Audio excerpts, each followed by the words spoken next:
मुझे याद है एग्जैक्टली वो दिन जब ये वाकया मुझे सुनाया था मेरे उस्ताद ने। पर पता है मेरा रोना क्यों नहीं रुक रहा? अरबी था, उसको पता नहीं कहीं चलता था, कहीं दवा इंग्लिश का बोलनी अरबी का बोलनी, रोज जाना था। 3 लड़के थे, हम लाइब्रेरी में बैठे हुए थे, मुझे याद है। सुना रहा था और मैं सोच रहा था क्यों रो रहा है,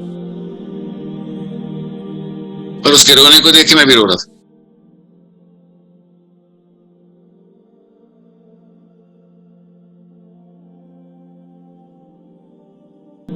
दुनिया में ना कहीं पे भी पाकिस्तानी जब कहीं पे भी जाए,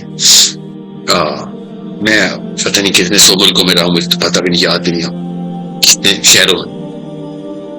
मैं शिकागो में था, मेरी जिम क्लास थी, मैं छोटा सा था, 2nd ग्रेड में।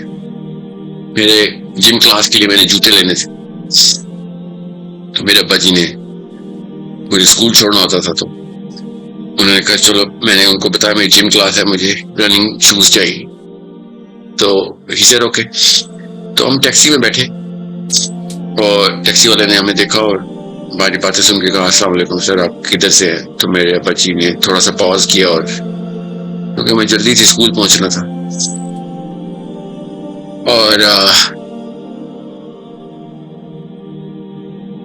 बातचीत चलती रही। मुझे नहीं याद क्या बातचीत थी मुझे, मगर वो जुमला याद है, जब मैं वो जूतों की दुकान के सामने रुका तो मेरे अब्बा जी ने कहा कि मुझे स्कूल पहुंचना है, बच्चे को छोड़ना है। और मेरे अब्बा जी ने बड़े इल्तिजाई तरीके से उसको कहा, अमेरिका है, वहां पे ऐसे काम नहीं होता, वहां पे उसूल होते हैं। मैंने कहा इसी तरह कहा उर्दू में, कहीं जाना मत प्लीज, मैं वापस स्कूल जाना है, देर हो रही है, उसके बाद मैंने काम पे जाना है। उसने कहा जी जी सर, बेफिक्र है, मैं यहीं पे खड़ा हूँ, वेट कर। मुझे अभी तक कोई याद है जुमला। अपने अब्बा जी से मैंने पूछा कि why were you asking him like this, और मेरे अब्बा जी ने मुझे देख के कहा क्योंकि ये नहीं रुकेगा।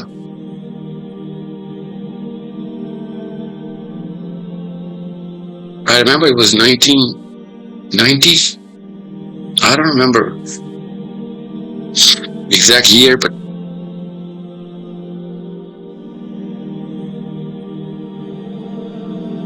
और मैं सोचता रहा कि मेरे अब्बा जी ने ये क्यों किया ऐसे।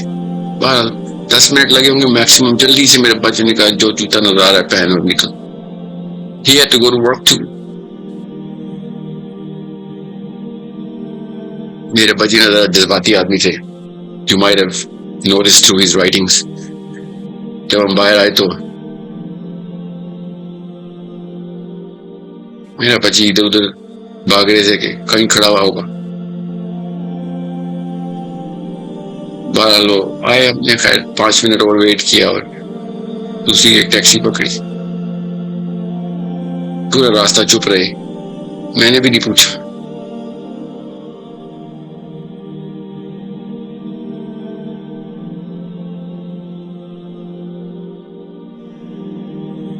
बहरहाल पूछना पड़ा शाम को, काबा जी सुबह, हाउ डिड यू नो, आपको कैसे पता था?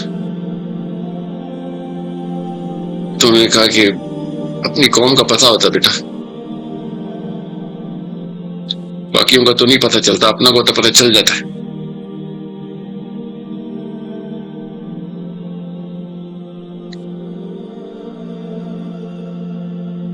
छोटा सा बच्चा था मैं, तब से ना मैं एक खास डिनाइल में था कि नहीं ऐसे नहीं, हर कोई ऐसा नहीं हो सकता।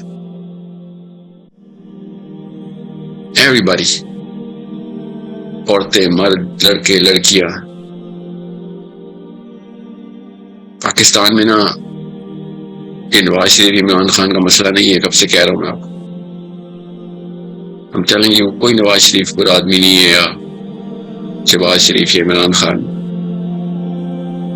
बुरा आदमी वो है जो घर में अपने बच्चे को कमिटमेंट्स के ऊपर कैजुअल कर रहा है, बस उसको यही नहीं पता कि नबी इस्लाम ने कहा था कि सब कुछ कर लेना, ये ना करना, बस ये काम ना करना। जब कमिटमेंट कर देना तो जान देनी पड़ जाए दे देना, जो मर्जी कर लो, बाकी सारे अयाशियां पूरी कर लो, यहाँ पे आके मुसलमान रहना।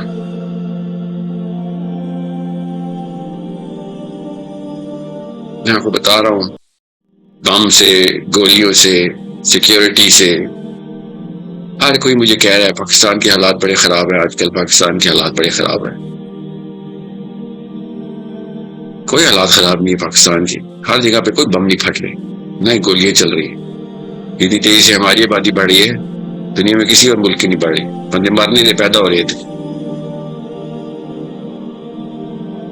असल में जो बम फटता है ना, जिसकी वजह से लोग एम्बेसीज की तरफ भागते हैं, वो ये है, हम फ्रॉड हैं, वी आर द क्रूक्स।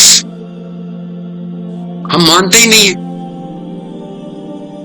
हमारी माएँ और हमारे बाप दोनों फ्रॉड हैं। अस्सलाम वालेकुम, जिसमें फैसलमान आई होप आप खैरियत से होंगे। मुसलमान की बेसिक आइडेंटिटी की डिमांड ये होती है कि उसके अंदर कितनी ज़्यादा है वो एक ट्रस्ट बढ़ती है, वो कितना ज़्यादा कमिटमेंट का पूरा होता है। क्योंकि इंसान में जो सबसे बड़ी चीज़ एक डिसहर्ट करती है इंसान को, दैट इज़ उसको झूठी उम्मीद दिलाना होता है। अगर आप एक काम नहीं कर सकते हो, अगर आपके पास अवेलेबिलिटी नहीं है, अगर आपके पास इतने ज़्यादा रिसोर्सेज नहीं है, तो आप किसी को कमिटमेंट क्यों कर रहे होते हो? Being a freelancer, being a graphic designer, मेरी तो बहुत से ऐसे ऑर्गेनाइज़ेशन के साथ मैं काम कर चुका हूँ, जो वी कैन से कि इस्लामिक स्टैंडर्ड्स को फुलफ़िल कर रही हैं, मगर उनके अंदर कमिटमेंट बिल्कुल वो ज़ीरो, इक्वल टू ज़ीरो है। अगर आप उनका बहुत अच्छे लेवल पे भी काम करते हो और बहुत अच्छे उनको वो आउटपुट देते हो, मगर जब उनकी कमिटमेंट की बारी पूरी करने की आती है, तो वो पैसा लेके भाग जाते हैं। आपको जो भी आपके मामलात होते हैं, जो भी आपकी डिस्कशन हुई होती है, वो कभी भी उसको फुलफ़िल नहीं करते हैं। सम टाइम इस तरह हो भी जाता है कि हर एक हम इक्वल टू ज़ीरो नहीं कर रहे, मगर मोस्ट ऑफ द टाइम उन्होंने अपने साथ एक ये चीज़ लाज़मी रखी होती है, अगले की उम्मीद ख़त्म कर रहा है। हो सकता है अगला बंदा किस वे में जाके उस चीज़ को अप्रोच कर रहा हो, कितनी मेहनत से वो काम कर रहा हो। अगर गोरों की बात करें, गोरा ऐसा नहीं करता। कभी भी आपने किसी फ्रीलांसिंग फ़ील्ड में किसी गोरे से काम किया हो ना उसके साथ, तो गोरा ऐसा नहीं करता। गोरा उल्टा आपको एक टिप देता है, उसको और ज़्यादा एप्रिशिएट करता है कि आपने कितना ज़्यादा अच्छा काम किया है। और जो दूसरी बात आ जाती है कि अगर आप किसी इस्लामिक फ़ील्ड में काम कर रहे हो, तो आपके साथ ये टैग लगाया जाता है कि आप इस्लाम का काम पैसों से कर रहे हो। इवन दो कि वो आपका प्रोफ़ेशन हो, वो आपकी फ़ील्ड हो। क्योंकि हर बंदे के पास उसने बिल पे करने होते हैं। हर बंदे ने अपनी उस सर्वाइवल ऑफ द फिटेस्ट में उसको ज़रूरी होता है ये सारी चीज़ें जो बेसिक नेसेसिटीज़ होती हैं। मगर एक मुसलमान के साथ ये टैग लगा दिया जाता है कि तुम तो इस्लाम को बेच रहे हो, इस्लाम के लिए काम करो, तो फ्री में काम करो। ऐसा कभी भी नहीं होता। क्या आप ऐसा काम फ्री में कर सकते हो कि जो आपके बेसिक नेसेसिटीज़ को भी पूरा ना कर सकता हो? ठीक है, हम वो उस चीज़ पे कॉम्प्रोमाइज़ करते हैं, मगर इतना भी नहीं हो सकता है कि आप अपने आप सर्वाइव ही ना कर सकें लाइफ़ में।